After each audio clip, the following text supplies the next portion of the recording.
ऋषि गुरु महाराज की जय। बोलो साचे दरबार की जय। बोलो पूजनीय श्री सत्यु ब्रह्मानंद महाराज की। बोलो वृंदावन बिहारी लाल की जय। बोलो सच्चिदानंद भगवान की जय।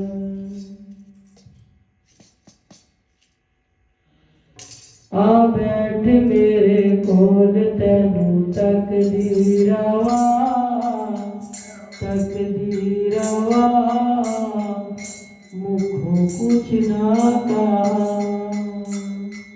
आ बैठ मेरे कोल तैनू तकदीरवा तकदीरवा तकदीरवा मुखों कुछ ना कहा। आ बैठ मेरे कोल तैनू तकदीरवा तकदीरवा तकदीरवा मुखों कुछ ना कहा। हो तकदीरवा मुखों कुछ ना कहा। तकदीरवा मुखों कुछ ना कहा। आ बैठ मेरे कोल प्यारे बैठ मेरे कोल तैनू तकदीरवा तकदीरवा तकदीरवा मुखों कुछ ना कहा। बैठ मेरे कोल तैनू तकदीरवा तकदीरवा तकदीरवा मुखों कुछ ना कहा। सतगुरु मेरे श्याम मिलाया सतगुरु मेरे श्याम मिलाया सतगुरु मेरे श्याम मिलाया सतगुरु मेरे श्याम मिलाया श्याम मिलाया ब्रह्मपुरी विच खाया श्याम मिलाया ब्रह्मपुरी विच खाया श्याम मिलाया ब्रह्मपुरी विच दिखाया श्याम मिलाया ब्रह्मपुरी विच बिठाया। तेरे बिना बल बल फिर नीरवा फिर नीरवा फिर नीरवा मुखों कुछ ना कहा। तेरे बिना ब्रह्मपुरी वच नीरवा तेरे नाल ब्रह्मपुरी वच नीरवा वच नीरवा वच नीरवा मुखों कुछ ना कहा। बैठ मेरे कोल तैनू तकदीरवा तकदीरवा तकदीरवा मुखों कुछ ना कहा। हाँ बैठ मेरे कोल तैनू तकदीरवा तकदीरवा तकदीरवा मुखों कुछ ना कहा। दुनिया भावे ताने मारे दुनिया भावे ताने मारे ताने मारे भावे मेरे मारे ताने मारे भावे मेरे मारे। ओ दुनिया भावे ताने मारे ताने मारे भावे मेरे मारे। सब जग गीता तकदीरवा तकदीरवा तकदीरवा मुखों कुछ ना कहा। सब जग गीता तकदीरवा तकदीरवा तकदीरवा मुखों कुछ ना कहा।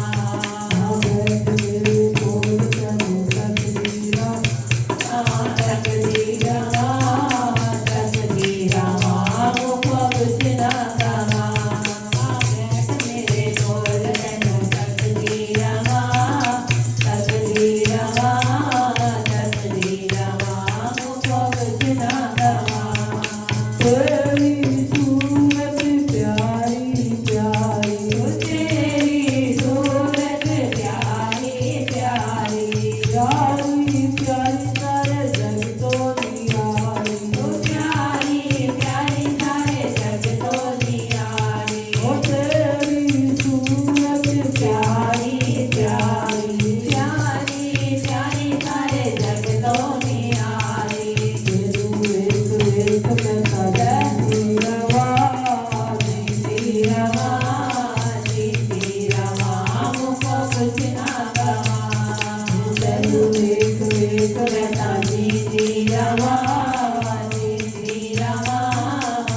श्री रामा मुख कुछ ना गवा आगे तेरे बोल तनु तकदीर वा तकदीर वा तकदीर वा मुख कुछ ना गवा आगे तेरे बोल तनु तकदीर वा तकदीर वा तकदीर वा मुख कुछ ना गवा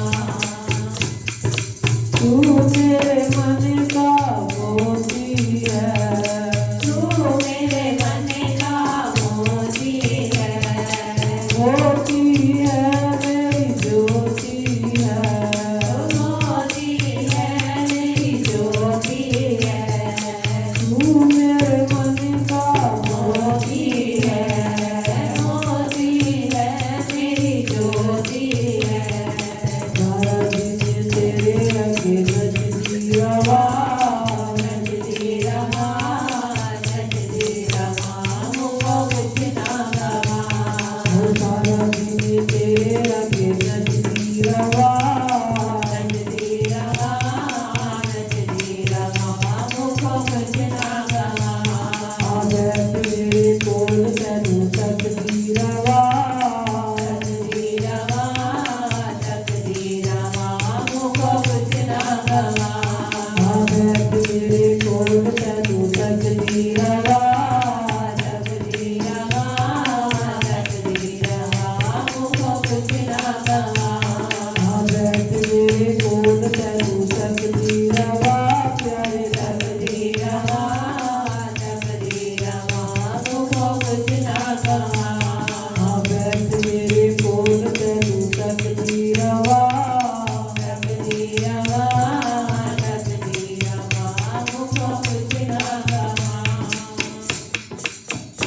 तुझे सतगुरु का नाम अमृत बरसेगा तुझे सतगुरु का नाम अमृत बरसेगा तुझे सतगुरु का नाम अमृत बरसेगा तुझे सतगुरु का नाम अमृत बरसेगा बरसेगा रे बरसेगा बरसेगा रे बरसेगा बरसेगा अमृत बरसेगा बरसेगा अमृत बरसेगा प्यार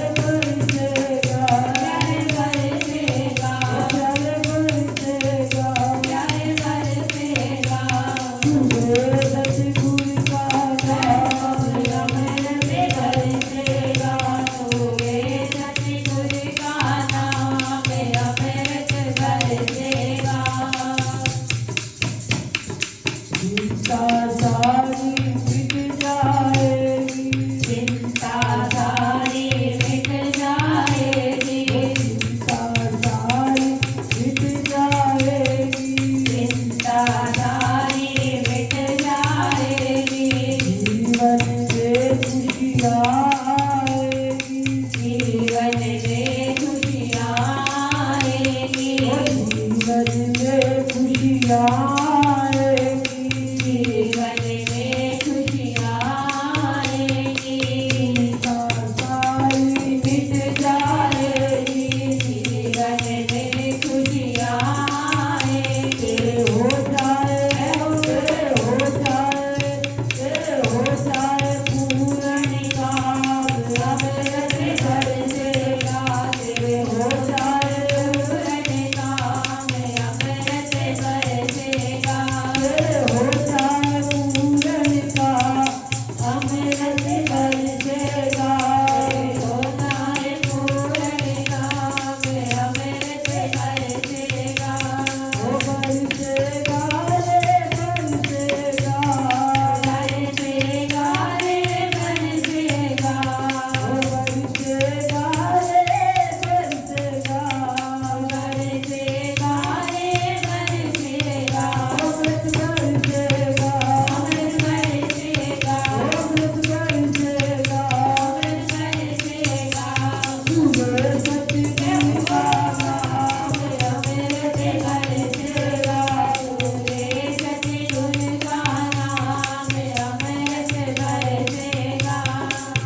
प्यारे की महिमा भारी जो प्यारे की महिमा भारी जो प्यारे की महिमा भारी जो प्यारे की महिमा भारी संकट मोचन अति सुखकारी संकट मोचन अति सुखकारी संकट मोचन अति सुखकारी संकट मोचन अति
अमृत बरसेगा, अमृत बरसेगा। अमृत वेले का स्नाना, तब सतगुरु का दर्शन पाना। जो सुबह सुबह अमृत वेले बड़ा सुहाना वेला होता है। ना रिश्तेदार बात करते हैं, ना परिवार करता है। एक सतगुरु से बात होती है और सतगुरु से मुलाकात होती है। यही हमारे साथ जाने वाला अमृत वेले का समय। बाकी हमारा साथ जाने वाला समय नहीं होता। अगर उस समय भी सतगुरु की याद है तो वो समय भी हमारे साथ जाएगा। सतगुरु जब बुलाए हम उस वक्त आ जाए, चाहे वो रात हो या शाम हो, तो भी क्या है वो अमृत वेला। क्योंकि अमृत वेले की तुलना सतयुग से की हुई कि जिसके अंदर सत्य, दया, धर्म है, हर चीज अपने चारों पैर को मौजूद रखता है। क्योंकि वहां गुरु महाराज जी के प्यार का अमृत बरस रहा होता है, उनकी कृपा बरस रही होती है। अमृत कहते हैं कृपा को, सतगुरु के आशीर्वाद को, सतगुरु की रहमत को। ये अमृत होता है। और जब हम याद करें तो समझो वही अमृत वेला होता है। तो हम भी अमृत वेले गुरु महाराज जी से आशीर्वाद ले, बख्शीश ले, कृपा ले, रहमत ले। हमारे ऊपर भी उनकी छत्र छाया हो तो हमारी भी सारी चिंताएं, रुकावटें गुरु महाराज जी खत्म कर देते हैं। चिंता सारी मिट जाएगी, रुकावट तेरी सारी हट जाएगी। हम चाहते हैं ना हमारे किसी काम के अंदर कोई भी रुकावट ना आए, तो गुरु महाराज जी का नाम लेकर उस काम को करो तो वो काम कभी भी निष्फल नहीं होगा, वो काम पूरा होगा। चिंता छोड़ के चिंतन कर ले, ध्यान हरि चरणा विच रख। लेकिन चिंता छूटेगी ना, तभी तो हरि के चरणों में ध्यान लगेगा। चिंता ही नहीं छूटेगी, कह तो दिया बड़ा सुंदर, चिंता सारी मिट जाएगी, जीवन में खुशियां आएंगी। अरे छूटे कैसे? यहाँ बैठे बैठे भी हमारे को चिंता है घर की। तन हमारा बैठा है लेकिन मन हमारा घर जाने के बाद ये भी करना है, वो भी करना है, ये चिंता है। और देखो कितनी कृपा से गुरु महाराज जी ने आपको बुलाया, आपके ऊपर रहमत की, और फिर हम यहाँ बैठे बैठे चिंताओं से घिरे रहे। अपना क्या छोड़कर आए वहां पर? घर के अंदर आलस का त्याग करके आए, निद्रा को छोड़कर आए। अरे एक बार उस छोड़ने के बाद जब चरणों में आए तो चिंता भी छोड़कर आए। एक बार धन्य जैसा विश्वास बनाकर देखो कि वो हमारे कार्य करते हैं या नहीं करते। हमारे अंदर चिंता किसी ना किसी चीज की रह जाती है। अगर 5 मिनट लेट हो गए, 2 मिनट लेट हो गए, तो ना जाने हमारे काम अधूरे रह जाएंगे, है ना चिंता। तो क्या होता है, वही हमारे जीवन के अंदर हमारी रुकावट बन जाती है।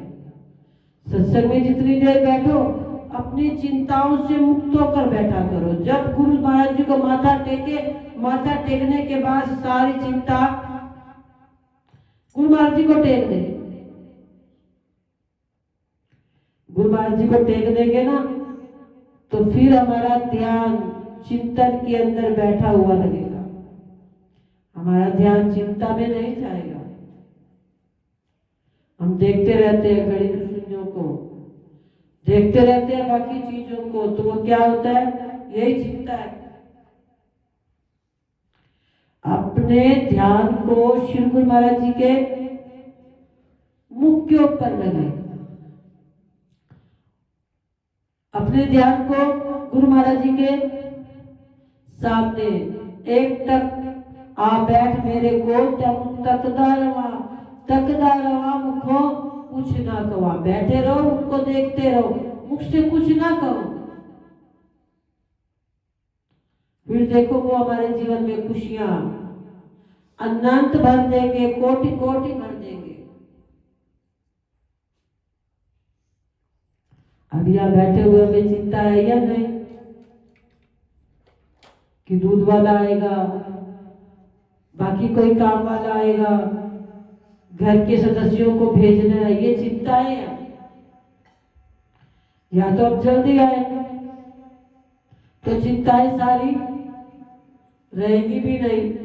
अगर हम टाइम पर ही आए, जाने से थोड़ी देर पहले, तो चिंताएं वही दिमाग में भरी रहती है और वही चिंताएं हमारे जीवन के अंदर, मांगते तो खुशियां हैं लेकिन क्या बन जाता है,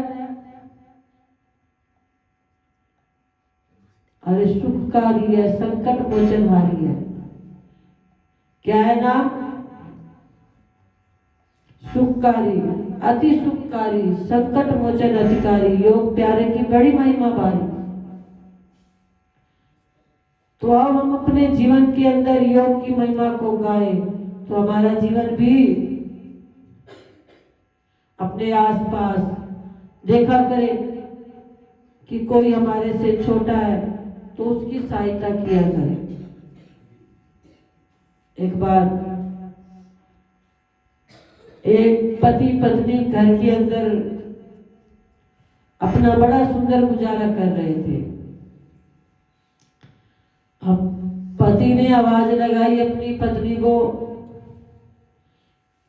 कि हम घर के अंदर 2 सदस्य रहते हैं और तुमने चाय 2-3 कप बना दी, आप पीते नहीं और एक मैं ही पीता हूं, बेकार जाएगी। और खाने के लिए भी तुमने इतनी वस्तुएं रख दी, बेकार में खर्चा बढ़ा दिया। होता है या नहीं होता? यही बातें पूरे दिन के अंदर खटपट करती रहती हैं और इसी से घर परिवार उलझा रहता है। तो ये बात चल रही थी, बाहर कुछ लोग खड़े थे, अनाथ आश्रम बनाने के लिए फंड लेने के लिए आए थे। उन्होंने सुना, कहने लगे देखो 2 बंदे रहते हैं और वो भी एक चाय के लिए खटपट कर रहे हैं कि चाय इतनी क्यों बना दी। कहने लगे शुरुआत भी हम यहाँ से करने के लिए आए थे, पता नहीं इतने कंजूस हैं, देंगे या नहीं देंगे। हम सोच रहे थे कि आश्रम बनेगा, लेकिन यहाँ तो पहले ही एक चाय के लिए भी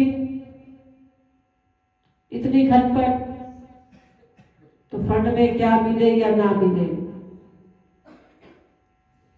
अब उनकी अंदर बातें चल रही थी तो उन्होंने, एक भाई ने कहा चलो भाई अंदर चलते हैं, देखते हैं जो होगा परमात्मा जैसा भी करेगा अच्छा करेगा। चिंताएं सारी उन्होंने छोड़ दी और प्रभु की मर्जी के अनुसार अंदर आ गए। अंदर आए, जो घर के भगत जी थे उन्होंने कहा आओ बैठो, वो बैठ गए। उन्होंने पत्नी को आवाज लगाई चाय पानी लाओ। पत्नी चाय भी लाई, पहले पानी लाई फिर चाय लाई, फिर उसने खाने की वस्तुएं भी आगे रखी। घर के अंदर जो सामान मौजूद था उसने सारी प्लेटें लगा दी। जो वो लोग आए थे कहने लगे अभी तक तो इनकी इतनी खटपट चल रही थी और अब देखो इतने सामान के ढेर लगा दिए। अब उनका पेट तो पहले ही भर चुका था। जब उनकी बात को सुना, कहने लगे खाने की वस्तुएं दे रहे हैं लेकिन पता नहीं फंड में क्या देंगे या ना देंगे। 1000 देते हैं, 2000 देते हैं। अब उन्होंने चाय पी, उन्होंने कहा भगत जी हम आश्रम के फंड के लिए आपके पास आए हैं, क्या आप कुछ दोगे? उसने कहा 51,000 लिख लो। अब एक व्यक्ति बैठा सोच रहा था, अभी तक तो एक चाय के कप के लिए 10 रुपए के लिए इनका इतना झगड़ा हो रहा था, और अभी क्या बन जा। पत्नी ने कहा नहीं, हम 1 लाख देंगे। पति ने कहा तुम्हारी इच्छा, 1 लाख दो। अंदर गई, पैसे उठाए और उनको दिया। अब जो वो लेने वाले आए थे ना, मन के अंदर शंका हो गई कि एक चाय के लिए इतना झगड़ा, और दान देने के लिए, भक्ति करने के लिए देखो इतना दिल खोल कर दे दिया। वो उनके चरणों में गिरे, कहने लगे माफ करना, हम आपसे एक बात पूछना चाहते हैं। हमारे मन के अंदर बाहर खड़े थे तो आपकी वार्तालाप सुनी, आप चाय के लिए इतना झगड़ा कर रहे थे और खाने की वस्तु के लिए भी इतना कुछ कह रहे थे, लेकिन अब देने में वो कहने लगे भगत जी भक्ति भी कई प्रकार की होती है। एक भक्ति होती है जो हम पेट पूर्ति के लिए करते हैं, एक भक्ति होती है जो हम संसार के लिए, परोपकार के लिए, अपने जीवन के कल्याण के लिए पुण्य दान करते हैं। हम अपने लिए इतना कुछ नहीं करते, जितना चाहिए होता है शरीर को उतना ही अपनी पूर्ति के लिए गुजारा करते हैं, बाकी के लिए नहीं। परोपकार के लिए जाएगा तो वो हमारा पुण्य बन जाएगा, वो हमारा आगे के लिए, अरे बैंक में खजाना जमा हो जाएगा, वो हमारा आगे के लिए ना जाने कितना हमारे इस जन्म को भी सुधारेगा, अगले जन्म को भी मनुष्य रूप में लेकर हमारी जिंदगी को बना देगा। इसलिए हम अपने लिए उतना करते हैं जितना इस शरीर का पालन पोषण हो सके। बाकी अगर कोई हमसे दान पुण्य के लिए आता है, परोपकार करने के लिए आता है, तो हम उसको दिल खोल कर करते हैं। ये होती है भक्ति। हम अपनी पेट के लिए तो ना जाने कितना करते हैं, परिवार के लिए तो कितना करते हैं। अरे करना है तो परोपकार के लिए करें, पुण्य दान करेंगे तो वो हमारे जीवन के अंदर, हमारे इस लोक में भी बढ़ोतरी करता है, आगे भी बढ़ोतरी करता है। बैंक में पैसा डालते हैं, बढ़ोतरी होती है नहीं होती? डाक खाने में पैसा डालते हैं, बढ़ोतरी होती है या नहीं होती? अरे वो बढ़ोतरी हमारी, हम जितना हो सकता है अपना निकाल कर वहां डालते हैं कि हमारे काम आए। तो यहाँ भी जितना भी हम गुरु महाराज जी के चरणों के अंदर, समाज के अंदर जितना भी आश्रमों को करेंगे तो वो हमारा बैंक बैलेंस बन जाता है, वो हमारा यहाँ भी हमारे जीवन में खुशियां देता है और आगे भी हमारे जीवन के अंदर खुशियां देने के लिए हमारी 84 खत्म करके मनुष्य जन्म देता है। अब करण ने देखो दान पुण्य किया तो उसका देखो आज तक नाम, राजा शिवी ने किया तो देखो आज तक उसका नाम। हम भी अपने जीवन के अंदर इस तरह से अपने जीवन को बनाए तो हमारा भी लोक भी और परलोक भी। अब जो वो लोग आए थे ना, उन्होंने कहा भगत जी हमने आज सीखी है भक्ति कैसे होती है, परोपकार कैसे किया जाता है। तो आज से हम भी अपने जीवन के अंदर परोपकार के अंदर अपने तन को लगाएंगे, मन को लगाएंगे, धन को लगाएंगे, वाणी को लगाएंगे, तो जिससे हमारा जीवन खुशियों से आनंद से भर जाएगा। श्री कृष्ण गोविंद हरे मुरारी, हे नाथ नारायण वासुदेवा। श्री कृष्ण गोविंद हरे मुरारी, हे नाथ नारायण वासुदेवा। श्री कृष्ण गोविंद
के व्रत के उद्यापन की विधि सुनाने की कृपा करें। नारद जी बोले, हे राजन, कार्तिक शुक्ला चतुर्दशी को कार्तिक मास के व्रत की संपूर्णता के लिए उद्यापन करना चाहिए। संपूर्ण घर में गोबर का चौका लगाकर तुलसी के ऊपर मंडप बनाएं। द्वारों पर मिट्टी के 4 द्वार स्थापित करें, जिनका नाम पुण्यशील, सुशील, जय, विजय रखें। फिर तुलसी के समीप